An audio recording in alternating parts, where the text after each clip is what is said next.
I recently bought these EK Save candle base 4-kit pack 12 watt E12 LED corn bulb, 100 watt light bulb equivalents, not dimmable, warm white, 3000 Kelvin.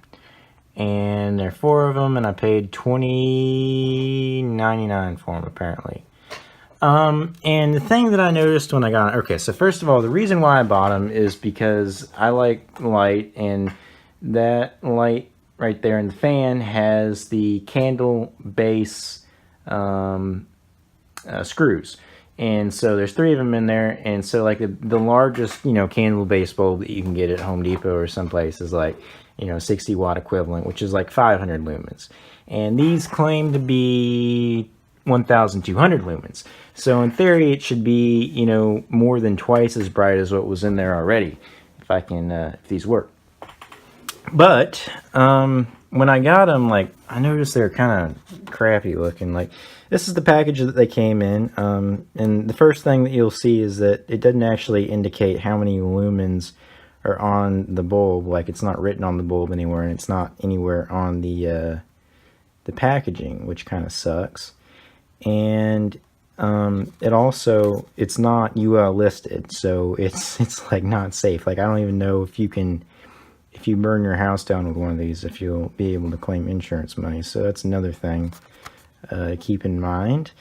And what I was getting ready to do is test to see if it actually drew 12 watts, because I also, it did actually fit in the luminary, which was nice. So they're in there right now, but I wasn't really sure if they were any brighter than what was in there before. So you turn it on, they see they work, which is good. I don't know how long they'll work for, but that's another thing. With these anymore, you don't know really what you're getting. But if we plug in the kilowatt, I'll go ahead and do that. Yeah, 8.2 watts. Okay. Thanks a lot there, buddy. 12 watts. That's a lie. And now I don't have any way of telling whether this actually puts out 1200 lumens. But being that it doesn't draw the claimed 12 watts, I'm believing that it does not output the claimed 1200 lumens. It does, however, appear to be a color temperature of 3000 Kelvin. So this is going to get a bad review just because they blatantly lied on the package. Let's see what the power factor is. Power factor of 0.6, which is absolutely terrible. And 60 hertz, but it's drawing 13.2 volt amps, but only 8.1 watts. So that's relatively disappointing, but I'll show you what else is really scary about this thing. That I paid what, $21 for 4 of them, so it's like $5 a bulb, and they're absolutely terribly made. I'll show you what I mean here. So it's really easy to pop this plastic thing off the top. You just gotta do that, and that thing comes off, and there's your cob. And then this is like one solid piece of aluminum, which is kind of neat. And another thing that could kind of concern you is no other light bulb that I've tried to take apart is that easy to take apart. And then you get this thing out, and you got these 2 little wires, and you got this driver circuit that is just wrapped in insulative tape and then just stuck inside this aluminum enclosure, which really doesn't do anything for heat dissipation because it's wrapped inside this tape.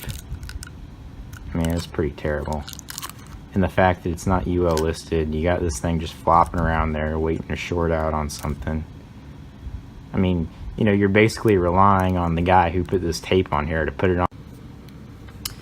Okay, so here is the really pathetic power supply taken out of the yellow foil tape. And basically what we got there is the MB10F is a bridge rectifier that goes to this pretty crappy capacitor. that I pulled up, and then it's got a couple bleed out resistors. That 244 looks like one, and the 104 looks like one. So basically what that does is, once the device has been powered off for a little while, you don't want any residual capacitance to remain in the device in case like you pick it up and touch it, so you can't shock yourself. So that's why they put those in there, so that it bleeds out the electricity, so when you go and take it apart or something, you don't shock yourself, which is nice.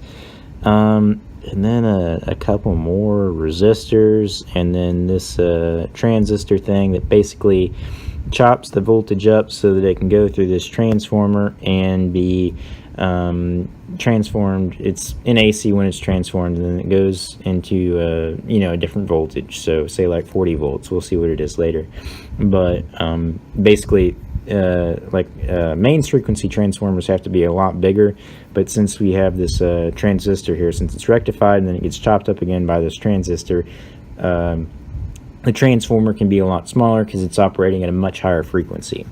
And so then it comes out of the transformer and it gets stored in this, I don't know, it might go back into this thing, and then it gets rectified and then stored in this capacitor, and then you have this diode right here that prevents backflow from the light or whatever.